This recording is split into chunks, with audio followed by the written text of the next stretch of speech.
মক্কা যেদিন বিজয় হয়ে গেল, আমার নবী মক্কা বিজয়ের পতাকা নিয়ে মক্কার ভিতরে প্রবেশ করলেন।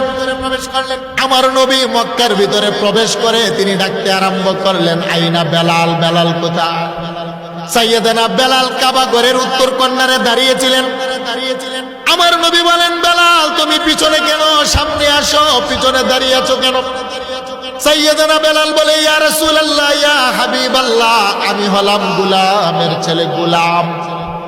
আমার বাড়িটা মক্কা মদিনাতে নয়, আমি গরিব, আমার টাকা নাই, পয়সা নাই, চামড়া কালো, বড় বড় সাহাবীরা আপনার সামনে দাঁড়ানো, আমি পিছনে দাঁড়িয়ে আছি, সামনে বিয়াদবি।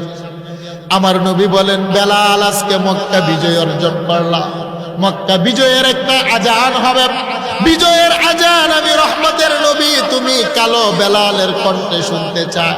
বেলাল রে, বাইতুল্লাহর ছাদের উপরে দাঁড়িয়ে মক্কা বিজয়ের আজান দাও, আমি রহমতের নবী তুমি কালো বেলালের কণ্ঠে মক্কা বিজয়ের আজান খানি শুনতে চাই।